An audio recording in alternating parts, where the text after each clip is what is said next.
All right, super. I think we are ready. We're coming off an amazing Super Metroid race between Ruya and Zenny. Hopefully, we're going to deliver great Super Ghouls race for you. So stick around. I'm going to see if our guys are ready.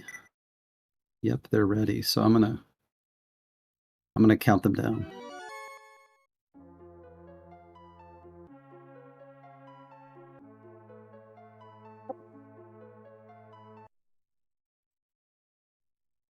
Alright.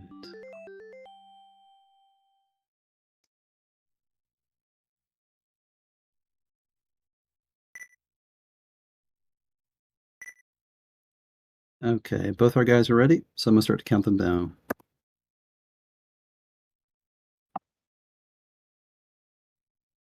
and we're off.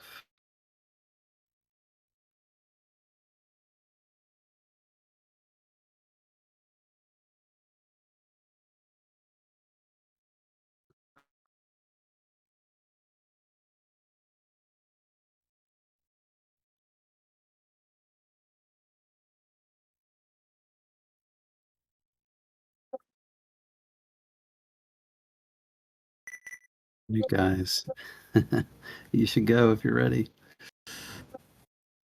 Take a look.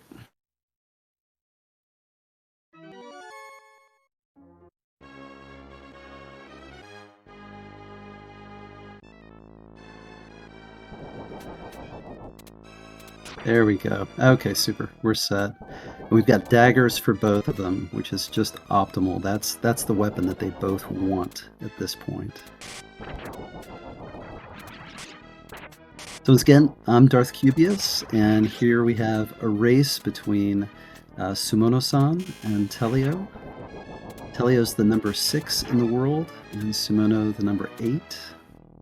They are both in the 32-minute club, which is kind of everybody who's basically number 9 on down to number 2 is in the 32-minute club. And this is a rematch. This is a rematch of last year's SNES Super Stars race. And Sumono had a 35-minute race, and Telio won with a 33 5X. So this is Sumono's chance to come back and to exact a little bit of revenge. Again, both runners starting off with optimal weapon, which is the dagger. And moving pretty quickly through this first stage, you can see them shooting from the foot. And that's something that they're able to do through obviously playing this quite a bit and using the D-pad in a special way that allows them to jump and to shoot from the foot as they move through the level.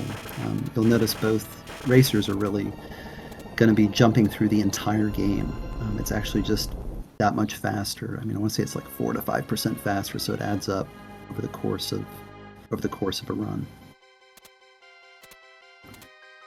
And here they are moving already into the second level. This is the rotting sea.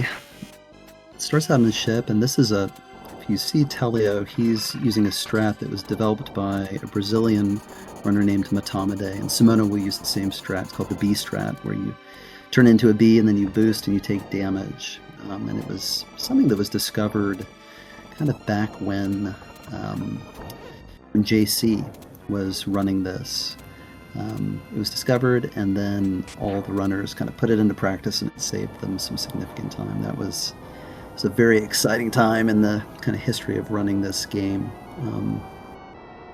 For a long time, a Japanese runner named Malcolm was the world record holder, really for, I want to say, 5 to 6 years.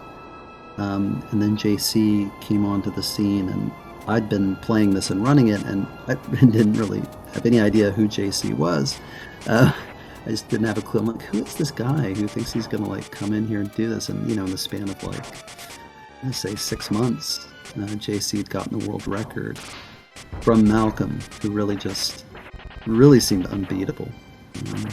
Malcolm is an incredibly consistent and precise runner, but then JC had it, And I want to say maybe 2 months later, Malcolm got it back and then pretty much stopped. I want to say that was as many as maybe 3 years ago. And we just haven't seen Malcolm at all. But Sumono, Japanese runner, on the right side of your screen, has been running this kind of consistently throughout. And he runs it on a Switch.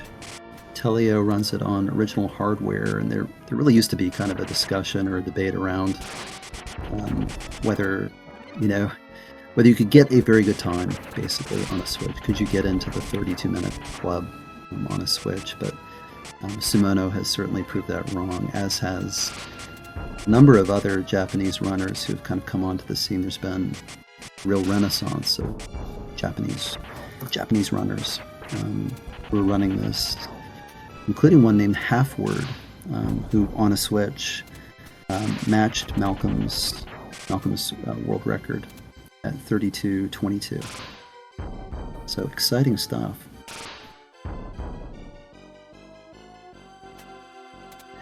And this is an auto scroller, obviously.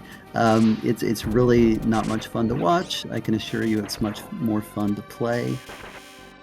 But this is just kind of part of the game. It's about, I want to say, 4 minutes once you hit the raft of auto scroller.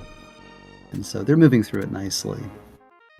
The game is 2 loops, like most of the other games in the series. So you go through once, and you have to do it all over again. And enemies are a little faster. There are more of them. They're a little maybe more random. And some of the bosses, I believe, have more hit points.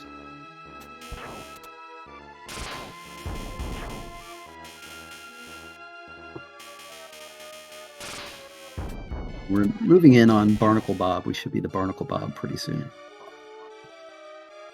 He's the boss of this level, and we'll see both runners using magic. They'll cast magic. They'll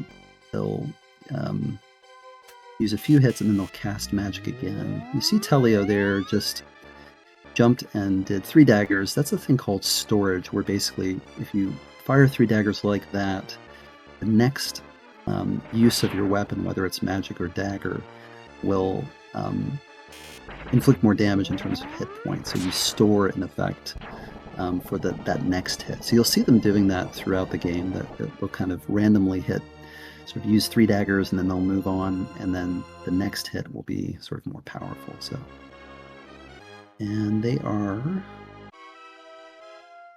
pretty close in time. Now, this level, called the Run Killer level, because of these little imps, which are really RNG heavy, end-to-end runs. These guys are being pretty safe, but they're also moving through pretty quickly. On this level and on level 5, which is the snow level, there's an invincibility glitch that can be used. And you can see that neither runner is using that. It's actually, at least level 3, it's faster. It's faster to not use the invincibility glitch to move through this level. The way that glitch works is that when you cast magic, you have invincibility frames, iframes. And if you take damage at the same time that you cast the magic, you will be invincible for the rest of the level. The game kind of reads you as staying in an invincible state. So in a race, it could be helpful. But both of these guys are so consistent and so good that they're not going to use it.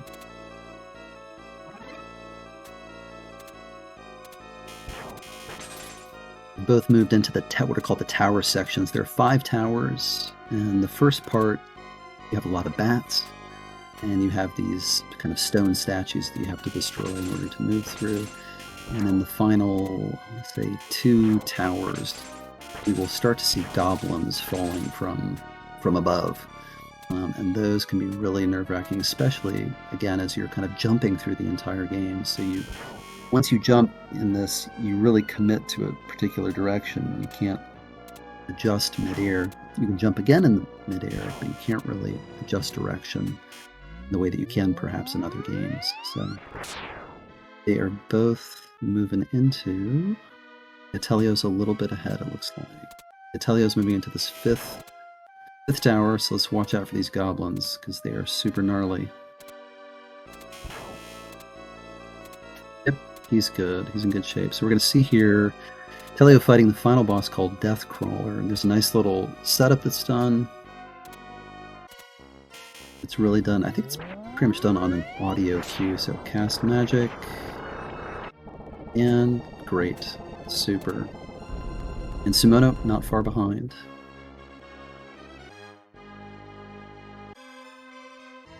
And Sumono has a good Deathcrawler match as well, so this is good. This is looks like it's about 5-second difference, although seeing the same time, so let's see. So those little guys, those blue guys, genies, we call them Will Smiths, and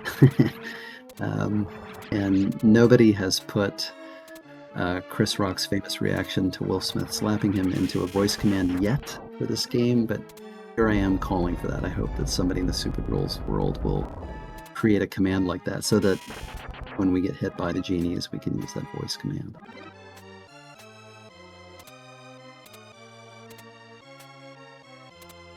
Oh, that was close. Oh my gosh.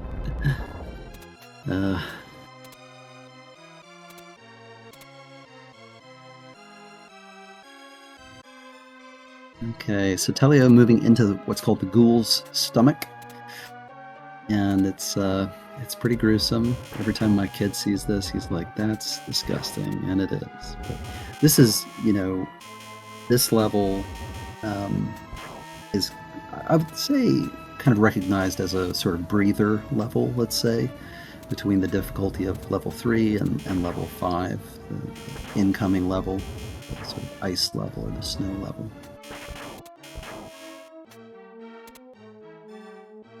So he'll be despawning some of those bubbles. I think they're called death cells.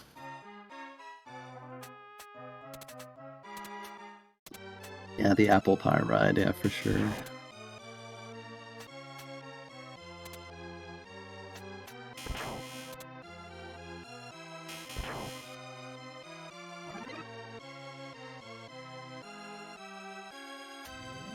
Telio here will exit the ghoul's stomach. We don't want to know what he's exiting, but I guess we can guess. And here he's going to fight Hydra. And he's moving in very close to Hydra, but he's adjusting, moving back as well. He's trying to get those heads to kind of cluster in one place and to hit them. So that's an excellent Hydra fight by Telio. And Sumono also, you couldn't ask for a better Hydra fight from Sumono. Here we are, Deep Chill. This is maybe my favorite level. I love the music. Love this music.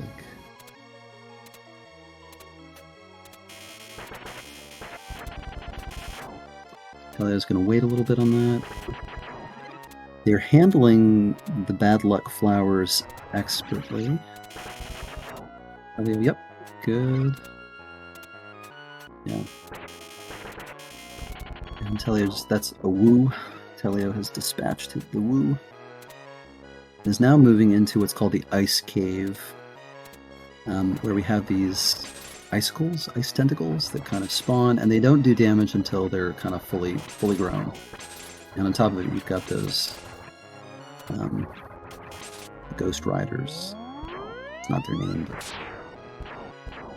he's going to use magic on that Arimer. Those red guys are called Arimers, and they really are the most difficult of the bunch. So you can see Sumono's having a little bit of trouble, but he dispatches the red Arimer. Again, you can see Sumono firing from his foot. And it looks like Sumono's actually kind of closing some distance here. He might be pulling into... Excellent. And we're coming up on the Ice Boss, or the Ice King, I should say. I think his proper name is Barua Conan, but at any rate. Yeah, there's the Ice King. We're going to squat and then cast magic. fire a few daggers, and charge up immediately, and fire again. And yep, it looks like both have clinical. Okay, I think Sumono has really picked up some time there. He looks like he's maybe 2 to 3 seconds now behind instead of maybe 8 or as much as 10. Here you've got, I believe, 3 of these Aramers, and they're going to do something pretty careful. There we go. So I think that's strat, dealing with the Aramers that way. I think that was a Hodorubi discovery, if I remember the lore correctly. Here we got the final Aramer, and instead of using magic, they're going to use just the dagger. So there you go. That's the storage. He's now stored up a little bit of extra damage for that magic cast. One magic cast, he's probably going to cast it. No, he's going to use just a little faster. Okay. Okay, now we're pulling it. So 1422 going in. This could be sub 16. That's possible. So anything in the 15 range for a first loop is amazing. And I think what you're seeing here, I love watching both of these guys. For my money, Telio and Sumono are the 2 most elegant runners of this game. And they're really just a pleasure to watch, in addition to being very consistent. It's just, there are kind of scrappy runners of this game, like me, who are just trying to get through it, and then there are elegant runners, and Sumono and Telio are the 2 most... Oh no! And Sumono's taken damage from one of the cockatrices. Okay. So he's going to move up, and he will need to... I think this chest... No, he can't do it. Oh no, that's right. Okay. So he doesn't have enough chests left in order to spawn those chests in the order that they need to be spawned in, and to get armor. So he's going to have to fight Astaroth here without armor and Neburoth. Oh my gosh. Okay, so keep your eye on Sumono, because he definitely has the harder fight. So Telio looks like he's going to dispatch Astaroth and Neburoth clinically. Oh, one more. Yep. There we go. Wow. Okay, alright, good. Telio's through with a 1554, which is excellent in a race. And Sumono, again, is doing next to the impossible when you fight these guys with no armor. He's doing great. I think he's going to be able to... Okay. So definitely time loss maybe of about 20 seconds. So this is a game maybe unlike Super Metroid, where damage boosting is something that you can't really use except in some pretty limited places.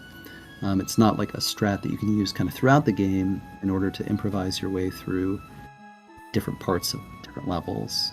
If you have one hit, you lose your armor. Another hit, you're dead. So this is a game of just unbelievable precision. It requires that, and you just saw some of that for Sumono. But Sumono will come through to this next level with steel armor, and he'll be able to upgrade pretty quickly. So, and again, depending on how things go, you can close that gap pretty quickly.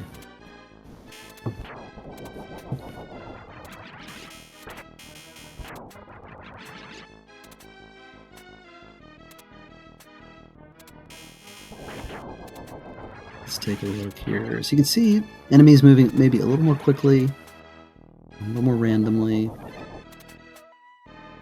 And it's very deceptive because you've already played this level, you've practiced it quite a bit on the first loop, but then you get here and you think, oh, it's just like first time around, but it isn't. Things fall faster, come at you quicker. Be very careful. You see Sumono's already upgraded to bronze armor, which allows him to do more with his dagger. And Telio has kept his gold armor throughout, which is excellent.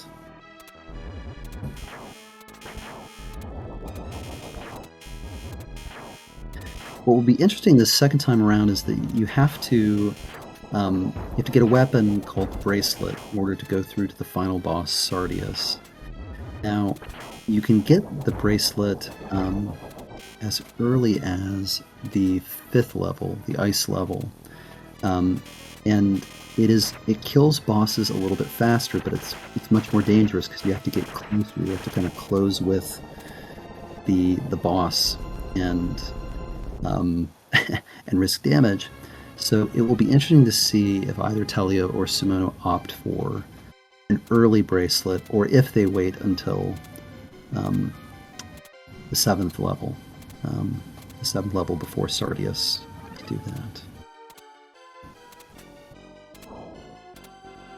Okay, so it looks like Sumono still has bronze armor. Yep, he does. Okay.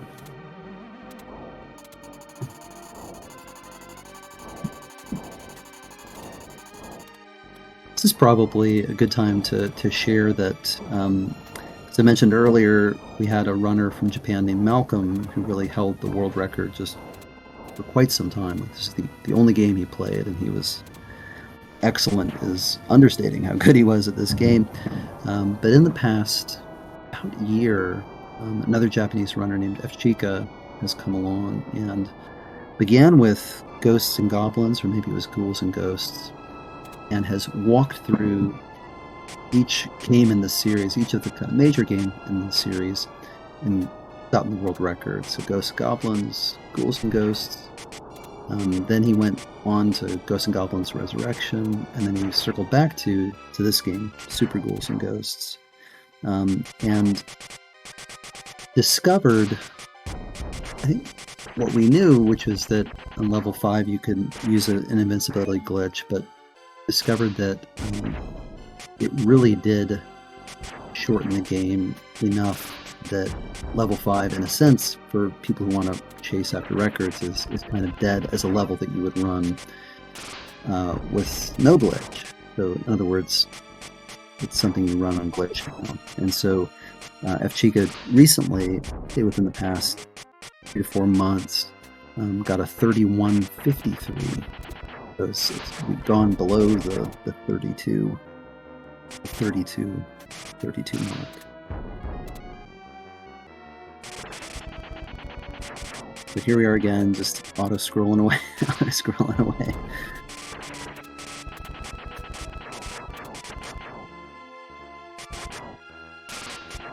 And again, much more fun to play than to watch.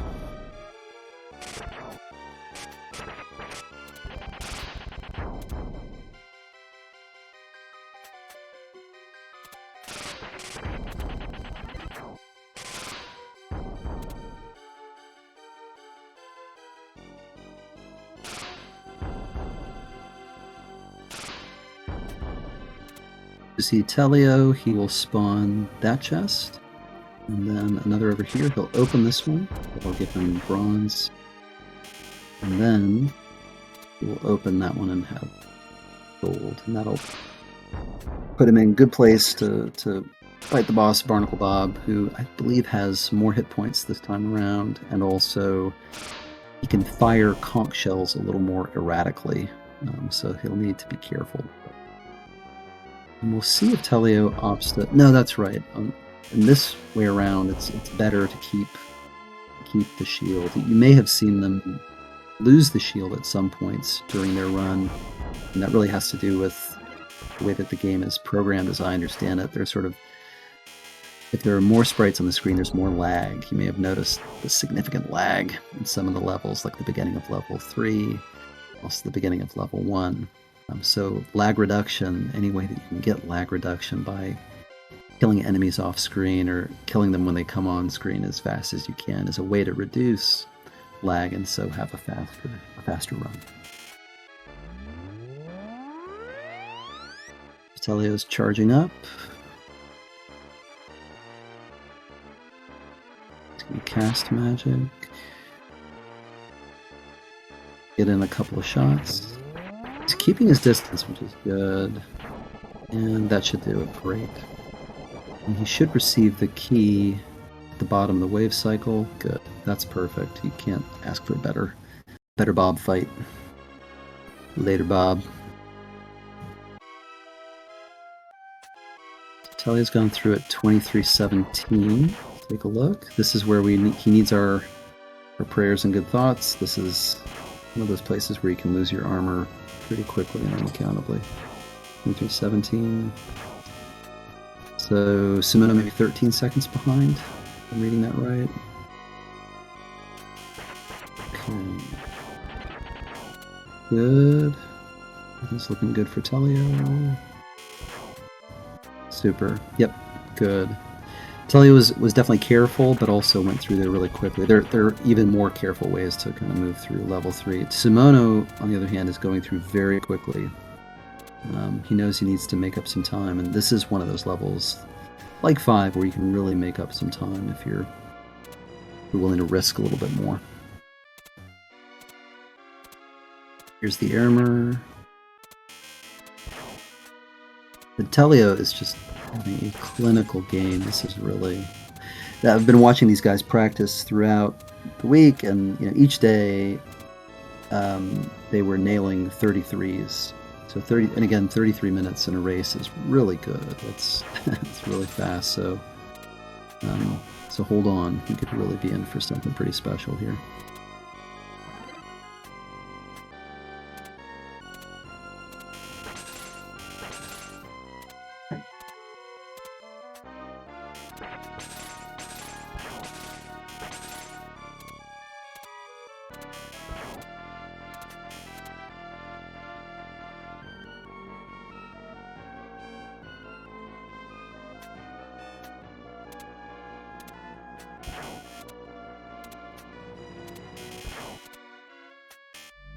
Okay, we're moving into where we have goblins dropping down unaccountably, ruining races, ruining runs, especially this 5th tower. So it's Telio is jumping down the tower. So the safer way is to just walk down the tower. Because of that. That's why.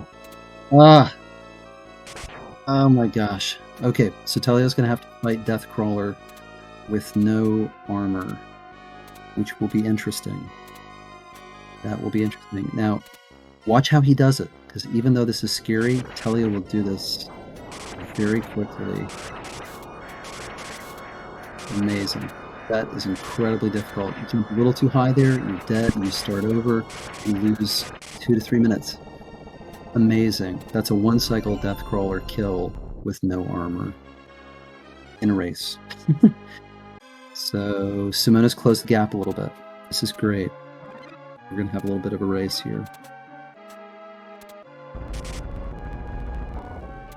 Excellent. So, depending on where you start with armor, without armor, the number of chests that you spawn can determine what you're able to get. And so you'll see he's skipping over that. Oh my gosh, that was risky. He's skipping over that so that I believe it's the next chest that he'll spawn. He'll get bronze armor. That's why he doesn't go for that. Boy, yeah, Sumono is closing the gap. Yeah, about 5 to 8 seconds now, so really not a lot. Okay, I mean they are basically, yep, they're basically neck and neck right now. Maybe a second behind. This is great. This is good. This is fun. Good, good. Okay, super. So again, going into the Ghoul Stomach. Ghoul Stomach is one of those parts of this stage that's manageable. So these guys should do fine if they're careful.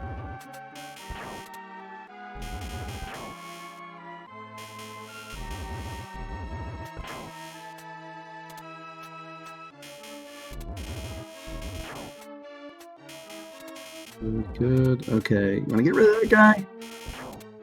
Okay, those little imps are like... they can cause you some real problems. Okay, he's going to despawn that one. Okay, super.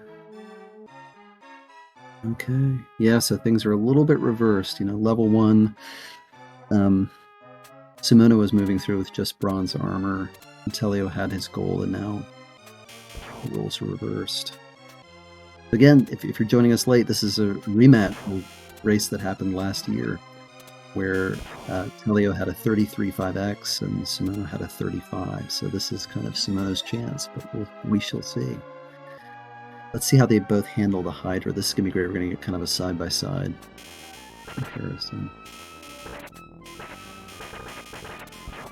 Telio, again, moving back. Just being extra careful. Okay. Super. Great. Good. All right. So let's see. Are they going to get early bracelet? I bet not. That's my guess. They're just going to go through... Yeah, no. So Telio's not going to do... Well, Telio can't. Telio can't because he doesn't have gold armor. Okay. So you're seeing a classic race, and Sumono clears that last blow of icy air from the Woo. Ugh. And Telio just waits. He waits there knowing that that little ball's going to walk right past him. That just comes from a lot of playing this game and knowing when to wait for stuff like that. That was a thing of beauty. Okay, so we're heading into Ice Cave. This can be really difficult. And so you can see Telio's just being careful. He knows he's going to lose a little bit of time, but it's better to be careful, lose a little bit of time than to, to basically go back to the beginning of this level. Okay, he's alright. Oh! Okay, so the Aramer kind of drove Sumono back. And now Telio's a little bit in the lead here. Okay. Oh boy. So that's great, good. So Telio needs to upgrade. His armor. So I think there's another chest that he can spawn up here.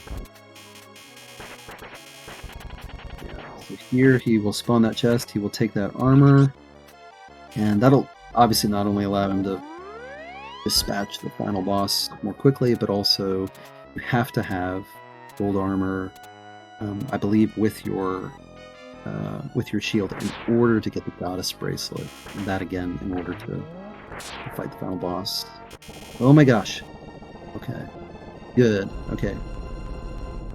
Okay, you couldn't ask for a better... Okay, let's go. Let's go.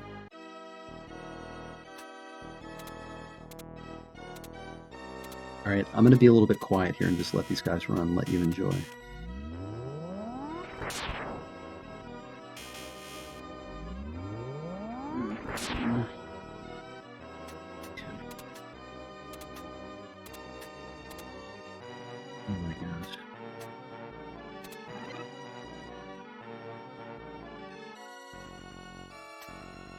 Ugh. Oh no, that's not where you want the Aramer. Oh, okay, that's right.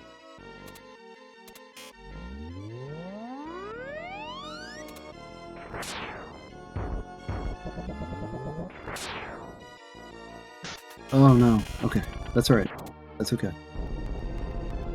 Okay, so Sumono going in with probably a 5 to 6 second lead here. Again, I'm gonna stay off comms for a sec. Just let you enjoy.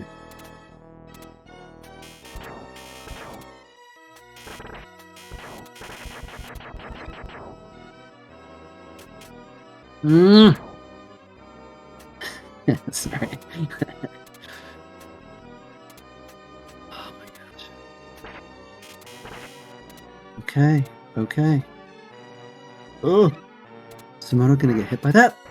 He took the damage like a boss. He knew he could do that. He knew he could get away with losing his armor there. Or losing his shield. Okay. Okay, this is great. This is great. Here we go. Astaroth, Nebiroth. The closer they are to Astaroth and Nebiroth, the more damage it does, the quicker the boss fight is. But also, the more risk. So let's take a look here. Let's see how they do. They're both going to stay left side, so you can go right side, and it's a little bit quicker, but it's also riskier. Okay. Okay, so Astaroth about the same time. Okay. Let's see how they do on Nebiroth. Clinical, good. Oh no! Okay. Alright. They're both looking at... Okay, so Sumono is through. Okay. That's alright. That's okay. So everything now is going to depend on Sardius. Let's take a look.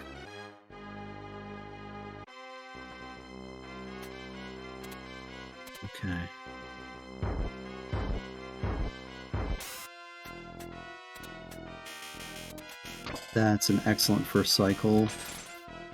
And Telio has lost his armor. Oh no. Okay. Okay. It's going to be harder. Okay. GG Sumono with a 33-37. Incredible. Incredible. GG Sumono. 33-37 is unbelievable.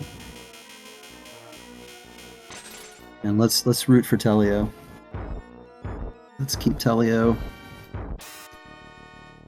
Well done. And he's just being extra careful. That's alright. What a race. I mean, really, you could not have asked for a better race, I think. And Sumono with the comeback here. So Telio's going to have a chance to do a slide here, if everything works out. So yeah, let's see if he gives us a slide.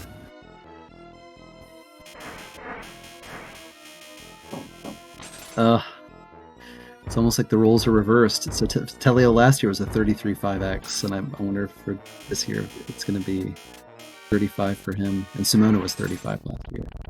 There we go. All right, let's see if we can get the slide. So he's going to go over to the right screen. He's going to spam the firing button to see if he can get a slide. Come on. Come on. No! No! That's all right. Well, fantastic. GG's to our runners. Well done.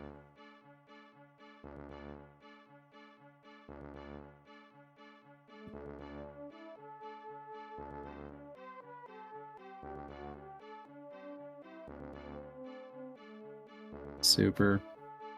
Good, good. All right. Well done, runners. I know we're kind of running behind a little bit, but thank you very much. I think this was a worthy follow-up to the Ria Zeni race, you know, so I think Super Ghouls has proved its mettle. Thanks again, everybody. It's a pleasure, and thanks very much to Apathy Duck and SNES All Stars. This is wonderful. Oh, and Sumono-san, thank you for the race. Yes, indeed. And SpeedGaming, thank you for hosting. Thank you very much.